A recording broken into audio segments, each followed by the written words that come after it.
서울 여행을 계획하고 인터넷에서 어디를 가면 좋을까 검색을 해보면 요즘 새롭게 추천되는 곳이 노량진 컵밥 거리라고 하는 곳이 생겼습니다.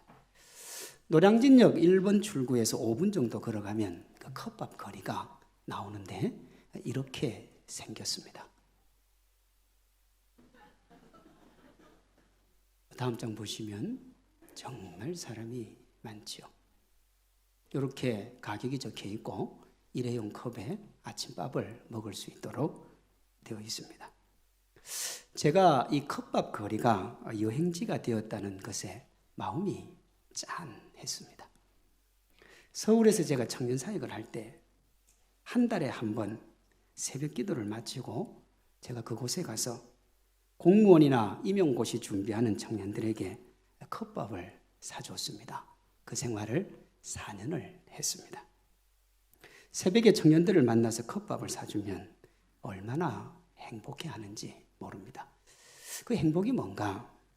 평소에 가장 싼 2,500원에서 3,000원짜리 밥 먹었는데 제가 가면 제일 비싼 걸 먹을 수 있어서 그렇습니다. 그것도 공짜로 먹습니다.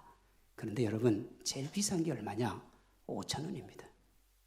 거기에 엄청나게 행복을 느낍니다. 정말 맛있게 먹어서 저도 한번 먹어봤는데 느끼해서 먹을 수가 없어요. 저는 그 다음부터는 안 먹었습니다. 오늘도 수많은 사람들이 노량진으로 몰려듭니다. 전에는 젊은이들이 대부분이었는데 요즘은 40대, 50대도 있습니다. 안정적인 직업이라는 공무원이 되기 위해서 학원비는 엄청나게 지불을 하고 잠은 한평 남짓 고시원 쪽잠을 잡니다. 그런데 한 달에 40만 원, 30만 원 되는 그 돈이 없어서 아르바이트를 하면서 합니다. 어떤 때는 어떤 청년이 저에게 목사님 40만 원만 빌려주면 안 되겠습니까? 왜 그런가 봤더니 공무원 시험이 다음 달인데 이번 달에는 공부만 하고 싶은데 그게 안 되는 거예요. 그래서 그거 어떻게 용통이 안 되느냐? 제가 여러 번 해준 적도 있습니다. 그렇게 컵밥으로 미래를 열어갑니다. 어떻게 준비하느냐? 이렇게 먹고 이렇게 준비를 합니다. 먹는 거 보이십니까? 저 많은 사람들이 컵밥을 사서 저렇게 구석에 서서 그저 먹습니다. 그리고 공부는 이렇게 합니다. 저 교실을 한번 보십시오. 저게 다 서울 사람이 아니고 부산에서 간 사람도 있고 전라도에서 온 사람도 있습니다. 지방 공무원이지만 서울에 가서 준비를 해가지고 거기서 시험 치고 합격이 되면 지방으로 내려갑니다. 그렇게 해서 제가 받은 문자도 한두 개가 아닙니다. 목사님, 이제 지방 갑니다. 제가 공무원이 됐어요. 그러니까 서울 사람만 있는 것도 아닌 거죠. 이렇게 해서 엄청난 경쟁률을 뚫고 들어가죠. 그럼 엄청나다는 게 도대체 얼마나 엄청난가? 2019년 올해 국가 공무원 국업 평균 경쟁률이 40대 1입니다. 40대 1이요. 그리고 올해 부산 지역 일반 행정직 경쟁률은 216대 1입니다. 4명을 뽑는데 어마어마하게 몰린 겁니다. 엄청나게 치열하죠. 그렇게 해서 직장을 들어갔는데 그럼 그 직장 들어가면 편안합니까? 아니죠. 거기 들어가면 더 치열합니다. 밤늦게까지 야근해야 되고 그렇게 해도 생각했던 것과 달라서 직장을 옮기거나 그만두는 경우가 부지기수지요. 그래서 이런 말이 있습니다. 직장은 전쟁터입니다. 그 전쟁터가 너무 싫어서 사직을 내고 직장을 그만뒀더니 직장 밖은 지옥입니다. 거기는 전쟁터인데 나와보니까 지옥이 기다리고 있는 거예요. 현실이 이렇다 보니 요즘 젊은이들에게 결혼이라는 게 꿈이 된 겁니다. 젊은이들만 탓할 건 없어요. 젊은이들만 이렇게 힘들게 살까요? 그렇지 않지요. 부모 세대는 그보다 훨씬 더 힘들고 어려운 현실을 이기고 있습니다.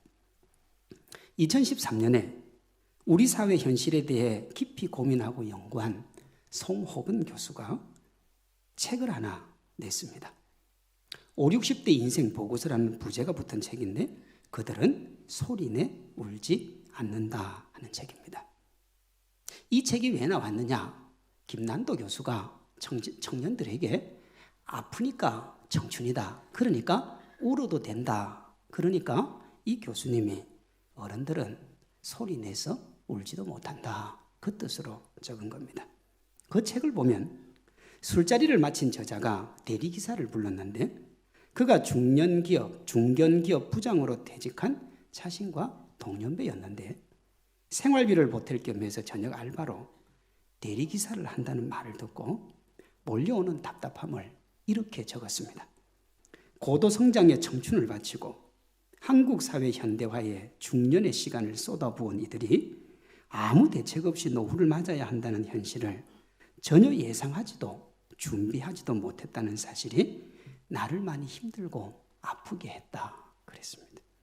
어디 그 저자만 아프겠습니까?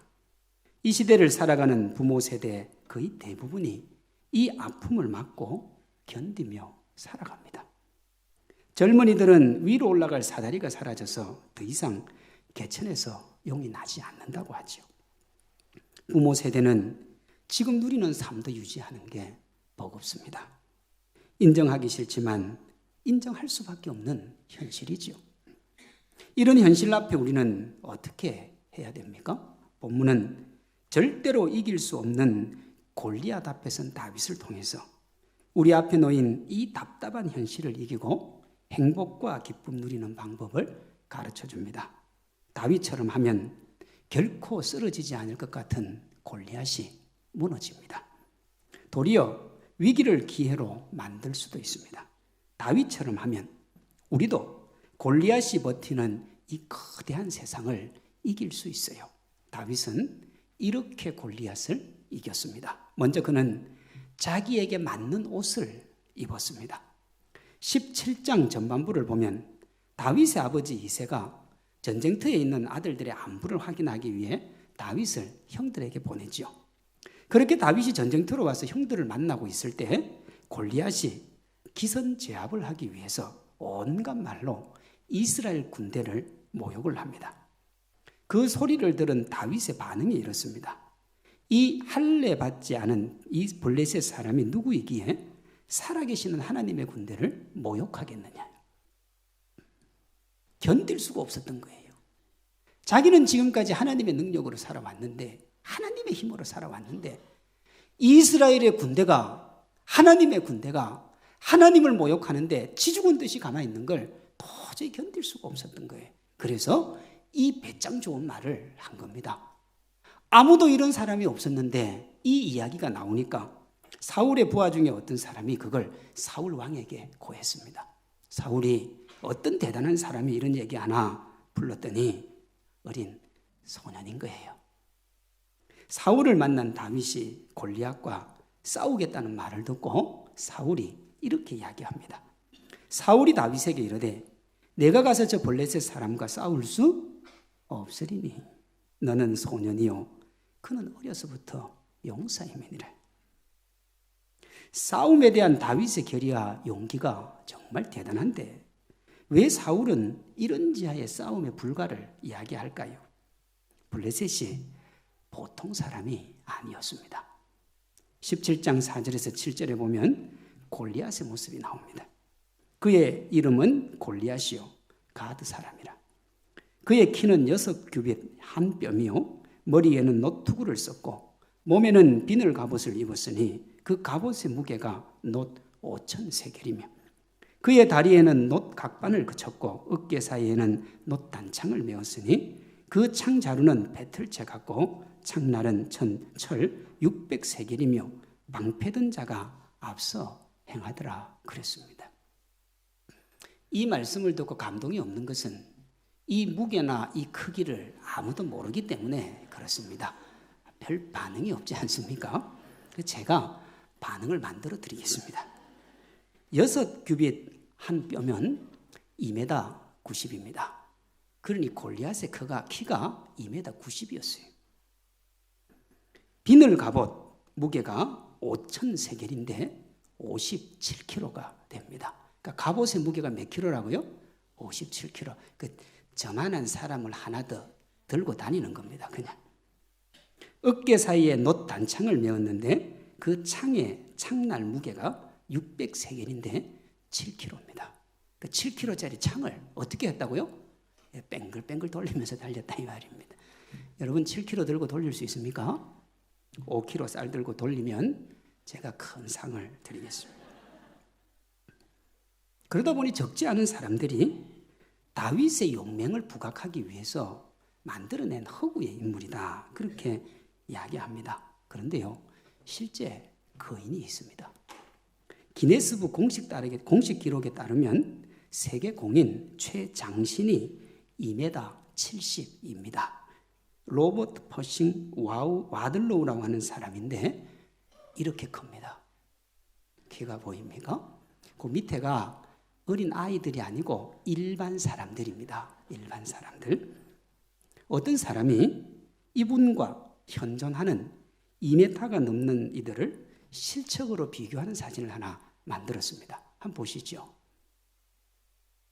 우리가 아는 사람도 저기 있지 않습니까? 다 2m 넘는 사람들이에요. 저기요. 어마어마하죠. 골리앗의 키가 2m 90이라고 했습니다. 그와 싸웠던 다윗의 키는 한 1m 70 정도 된다고 보면 맞습니다. 그러니까 볼 수가 없는 거예요. 차이를 보면 이 정도 차이입니다. 다시 우리 1번 사진을 보여주시면, 그러니까 일반 사람, 저런 사람이 저 사람하고 싸운 겁니다. 여러분, 골리앗이 전쟁 안 해도 군인 아니어도 저 정도는 못 지를 수 있습니다. 그렇죠? 근데 골리앗이 어떤 사람이냐?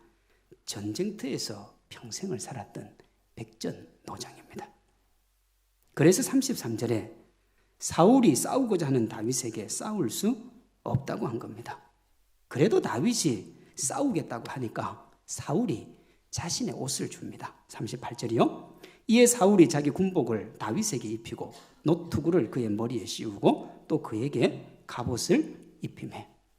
다윗이 살던 시기는 청동기에서 철기 시대로 넘어가던 시기예요.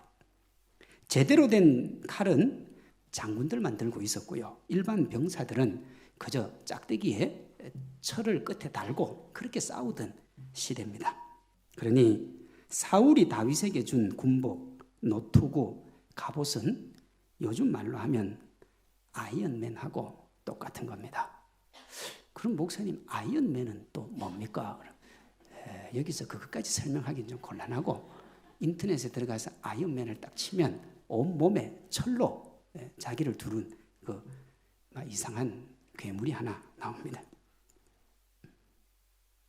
다윗이 그 좋은 사울의 갑옷을 입지 않습니다. 왜 안 입느냐? 익숙하지 않았어요. 39절입니다. 다윗이 칼을 군복 위에 차고는 익숙하지 못하므로 시험적으로 걸어보다가 사울에게 말하되 익숙하지 못하니 이것을 입고 가지 못하겠나이다 하고 곧 벗고 그랬습니다. 적지 않은 사람들이 타인의 것을 부러워하죠. 나의 부모님이 저 친구의 부모님처럼 부를 가지고 있었더라면, 주변에 능력 있는 유력자가 나를 도와만 주었더라면, 더 좋은 대학을 나왔더라면 나의 앞을 막고 있는 골리앗 같은 현실은 아무것도 아닐 텐데, 이렇게 말하는 사람들이 있습니다. 그럴 수 있지만 반드시 그런 건 아닙니다. 아무리 좋은 장비가 있어도 사용할 줄 모르면 그건 고철이나 마찬가지입니다. 예를 들어 볼까요? 어떤 분이 저에게 슈퍼컴퓨터급의 노트북을 선물해 줬다고 가정을 해보십시오. 세련되고 빛나고 자랑할 만합니다. 들고 다닐만 해요. 제가 지금 가지고 있는 노트북하고는 비교가 안 될 테니까요. 그러나 아마 저는 그 노트북을 거의 사용하지 않을 겁니다. 왜냐하면 지금 가지고 있는 노트북도 난 잘 사용을 못해요. 그저 켜고 인터넷 보고 한글하고 워드하는 그 정도지 그 이상의 컴퓨터가 제게 필요하지 않습니다. 사울이 다윗에게 준 갑옷이 다윗에게 그랬습니다. 타인이 가지고 있는 것이 아니라 내가 준비한 게 있어야 돼요. 내가요. 하나님은 자신에게 익숙한 것, 자신이 살아오면서 개발하고 다듬어서 자기 것이라고 할 수 있는 것을 사용을 합니다. 다윗을 보시면 익숙하지 않은 건 벗어 던지지요. 그리고 대신 익숙한 것을 손에 잡습니다. 40절입니다. 손에 막대기를 가지고 시내에서 매끄러운 돌 5을 골라서 자기 목자의 제구, 곧 주머니에 넣고 손에 물매를 가지고 블레셋 사람에게로 나아가니라. 전쟁을 아는 사울이 볼 때 이 얼마나 한심한 행동인지 모릅니다. 이는 다윗이 이겨야 할 골리앗에게도 마찬가지죠. 다윗을 부른 골리앗이 이렇게 반응을 합니다. 블레셋 사람이 다윗에게 이르되 네가 나를 개로 여기고 막대기를 가지고 내게 나와왔느냐. 여러분, 골리앗 앞에 다윗이 개면 개지, 아니죠. 골리앗 앞에, 이게 자꾸 헷갈리는 거예요. 골리앗 앞에 다윗이 개면 개지, 여러분, 다윗 앞에 골리앗은 개일 수 없어요. 근데 골리앗이 보니까 자기한테 전쟁을 하고 오는 한 어린 아이가 하나 나오는데 뭐 창도 없고 칼도 없고 그냥 막대기 하나 들고 나오는데 이게 보니까 가관이 아닌 거예요. 그래서 이 얘기를 했는데 모두가 무시를 했는데 다윗에게 익숙한 그것이 무명의 다윗을 영웅으로 만듭니다. 골리앗과 같은 거대한 산을 어떻게 넘습니까? 이것만은 나의 것이라는 자신만의 것을 다듬어야 됩니다. 자신만의 것이 있어야 돼요. 사울의 갑옷을 입고 자유자재로 물매를 던질 수 없는 것처럼 이미지로 더딥혀진 외형적인 것으로는 절대로 이 시대를 이길 수가 없습니다. 주어진 삶의 현실에서 자신이 잘하는 것, 잘해왔던 것, 주위 사람들이 잘한다고 하는 것, 그걸 여러분 다듬어야 됩니다.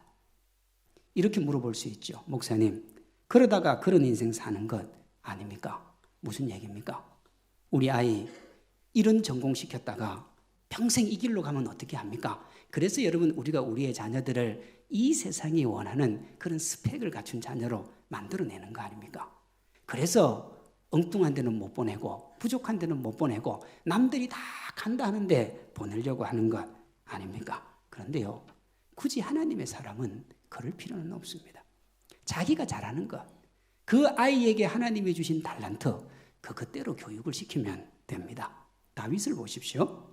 양 한 마리를 지키기 위해 목숨을 걸었던 목동의 역할을 잘하니까 하나님이 양을 치는 목자에서 왕으로 삼아주지 않습니까? 아버지도 형들도 무시한 다윗을 왕으로 세우는데 어떤 왕이느냐? 이스라엘 국기에 들어갈 이스라엘 역사의 가장 위대한 왕으로 세워줍니다. 나아가서 온 인류를 구원할 하나님이 오시는 그 길을 준비한 다윗의 왕의 이름을 세우는 그 어마어마한 자리에 세워줍니다. 내 것이 될 확률도 없고 설사 내 것이 된다고 해도 결국에는 나를 더 번거롭게 할, 내게 없지만 세상에서 화려해 보이는 것들을 동경하는 시간에 자신이 가장 잘할 수 있는 뭘요? 하나님이 주신 그 달란트를 다듬어가는 게 중요합니다. 원망하고 남 탓하고 나는 왜 이러냐 그러면서 뭐라고 하고 그럴 때에 우리가 다듬어 가야 돼요. 목사님, 저는 나이가 많았어요. 100세 인생인데 5, 60은 그렇게 많은 나이 아니지 않습니까? 지금이라도 본인이 할 수 있는 걸 열심히 하면 됩니다. 그것이 골리앗과 같은 거대한 시대를 이기는 토대를 마련해 줍니다. 제가 방금 토대라고 그랬죠. 그렇다면 그것만 있어서는 안 된다는 겁니다. 자기에게 맞는 옷이 있으면 시대를 이길 확률은 높지만 반드시 이기는 건 아니거든요. 그래서 다윗이 골리앗을 이길 때 가졌던 결정적인 것을 하나 더 가져야 되는데 그것이 하나님과 함께라는 겁니다.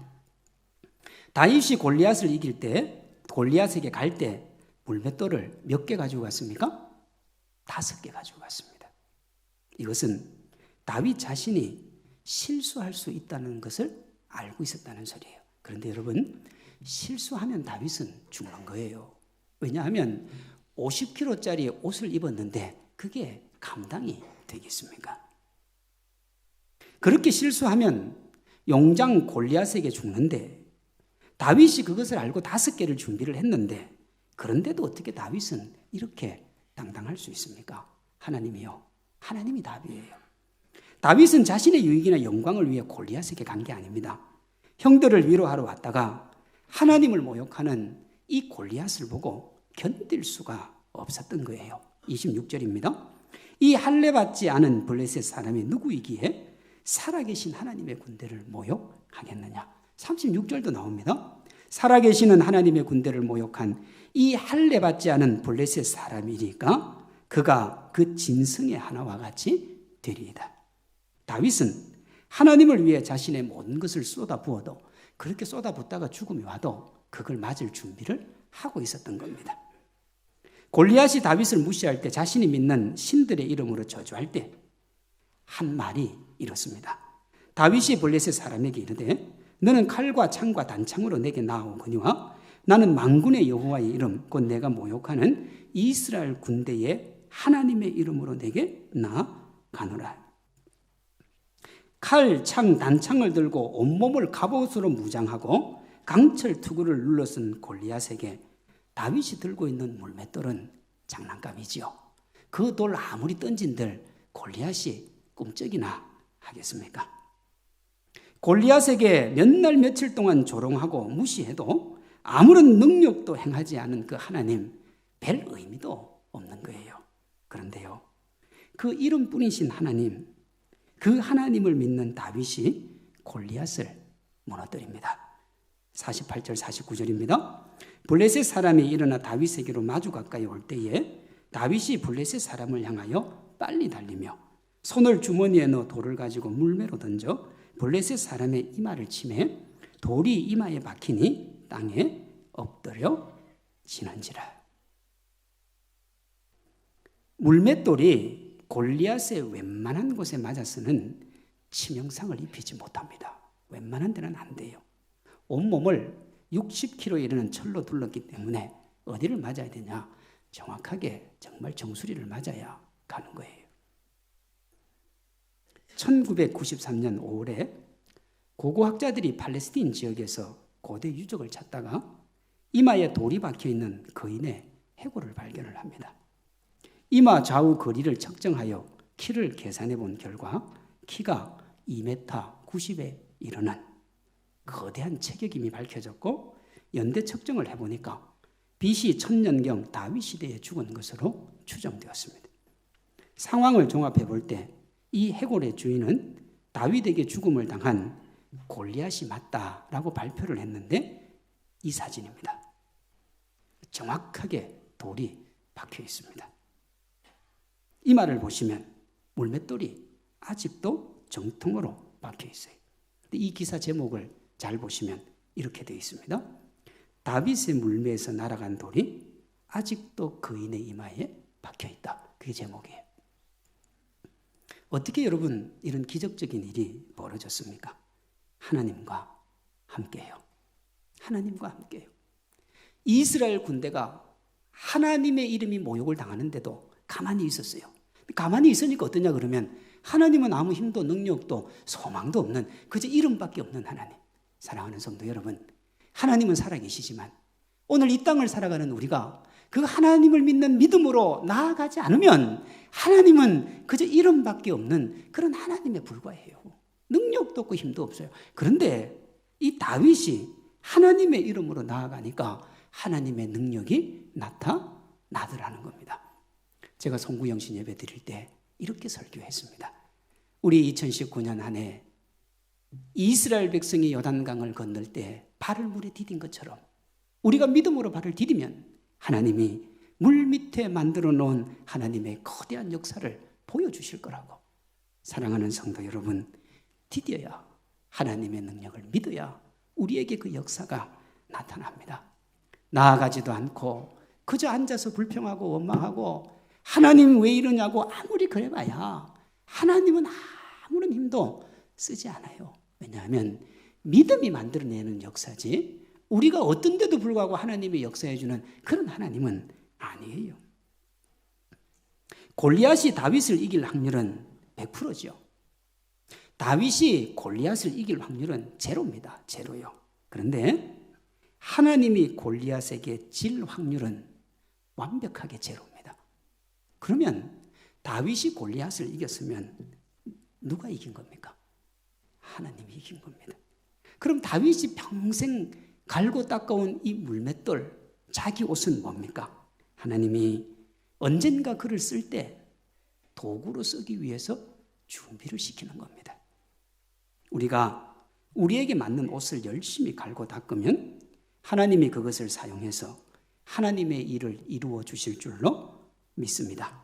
하나님은 절대로 무너지지 않을 것 같은 골리앗을 쓰러뜨립니다. 다윗이 이 멋지고 위대한 하나님과 함께 했지요. 46절, 47절입니다. 오늘 여호와께서 너를 내 손에 넘기시리니 온 땅으로 이스라엘에 하나님이 계신 줄 알게 하겠고 또 여호와의 구원하심이 칼과 창에 있지 아니함을 이 무리에게 알게 하리라. 전쟁은 여호와께 속한 것인즉 그가 너희를 우리 손에 넘기리라. 중요한 말이 있습니다. 여호와의 구원하심이 어디에 있지 않다고요? 칼과 창에 있지 않다고요. 여러분, 하나님의 능력은 우리가 그토록 찾는 이 세상의 부무, 명예, 권세에 있지 않다고요. 그런데 우리는 거기 있다고 생각하고 맨날 그것만 구하는 거예요. 그러니 하나님과 우리가 코드가 안 맞는 거예요. 안 맞으니까 어떻게 해요? 우리는 매일 구하고 하나님은 줄 수 없고 그게 끊임없이 반복되는 슬픈 신앙생활을 우리가 하고 있는 겁니다.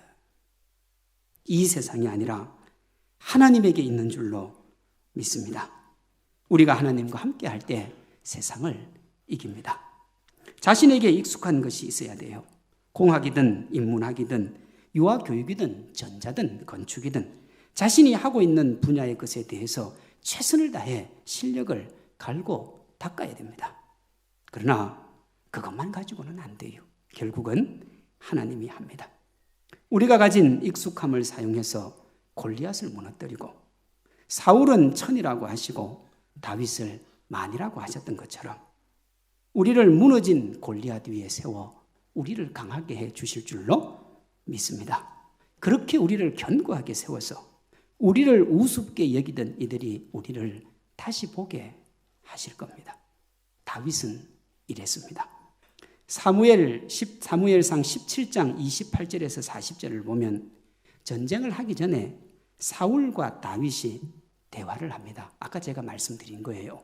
너는 안 돼, 갑니다. 안 돼, 갑니다. 그러다가 뭘 줬어요? 갑옷을 줬습니다. 그렇게 대화를 마치고 다윗이 골리앗과 싸우러 갔고 골리앗을 죽였지요. 그러면 여러분 사울이 어떻게 해야 됩니까? 야, 다윗 저놈 정말 대단하다. 정말 멋지다. 이래야 되는데 사울이 57절, 58절에 보면 이렇게 말합니다.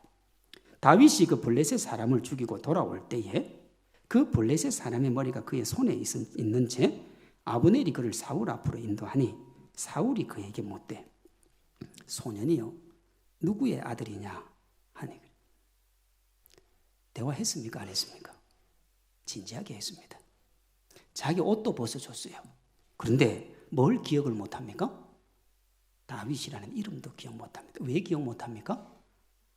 어차피 너는 나하고 대화하고 나가면 죽을 거니까 다시 너 볼 일이 없는 거예요. 너 볼 일이 없어요. 너의 객기도 대단하고 너의 용기도 대단하고 네가 나서는 것도 대단하지만 그건 정말 허망한 죽음이라는 겁니다. 사울이 다윗을 주목하지 않았듯이 거대한 골리앗과 끊임없이 싸우는 세상은 우리를 주목하지 않습니다. 뭘 참 열심히 하는데 대단하게 하는데 안 알아줘요. 그렇죠? 어떤 철학자가 이렇게 말했습니다. 인간은 비누 7장을 만들 수 있는 정도의 지방, 중간 크기 못 하나를 만들 수 있는 철, 찻잔 7잔을 채울 만한 당분과 닭장 하나를 칠할 수 있는 석회, 성냥 2200개 만들 만한 인, 약간의 소금을 만들 수 있는 마그네슘과 장난감 크레인 하나를 폭파할 수 있는 칼륨, 그리고 개 한 마리에게 있는 벼룩을 몽땅 잡을 수 있는 유황이 전부다. 그걸 계산을 해보니까 한 5달러면 되겠더라. 인간이 5불이면 되겠다. 이 말입니다. 우리 성도님들은 자신을 어떻게 평가하고 있습니까? 삶을 보면 실망, 거울을 보면 절망, 몸매를 보면 낭망. 혹시 그렇게 살고 있습니까? 지금 내가 하는 그 모든 게 다윗처럼 평가받을 수 있습니다. 정말 열심히 자신이 할 수 있는 최선을 다했는데, 내가 보여줄 수 있는 건 다 보여줬는데 도대체 네가 무엇을 했는지 모르겠다는 평가를 들을 수 있어요. 우리가 하는 것이 별것 아닌 것처럼 여겨질 수도 있습니다. 양떼나 돌보던 내가 뭐라고 무시를 당할 수도 있습니다. 나의 익숙함과 탁월함이 이런 대접을 받을 때 우리는 어떻게 해야 됩니까? 자신을 학대하거나 시대를 탓하기보다 하나님께 도움의 손길을 내밀어야 돼요. 다윗처럼 하나님을 의지하고 바라보고 하나님께 나아가야 됩니다. 세상이 우리를 뭐라고 하든지 전능하신 하나님은 우리를 사랑하시기 때문에 그렇습니다. 긍정의 힘이라는 책에서 구겨진 지폐 이야기가 있습니다.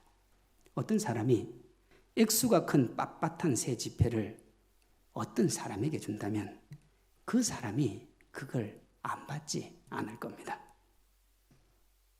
그런데 그 지폐를 그 사람이 보는 앞에서 구기고 또 구겨서 정말 지저분하게 만들었습니다. 받을까요? 안 받을까요? 받습니다. 심지어 더러운 땅바닥에 떨어뜨려서 발로 밟고 더럽게 만들었어요. 그래도 자존심이 상해서 안 받으면 안 받을까? 이 지폐를 거부할 사람은 없을 겁니다. 왜 그렇습니까?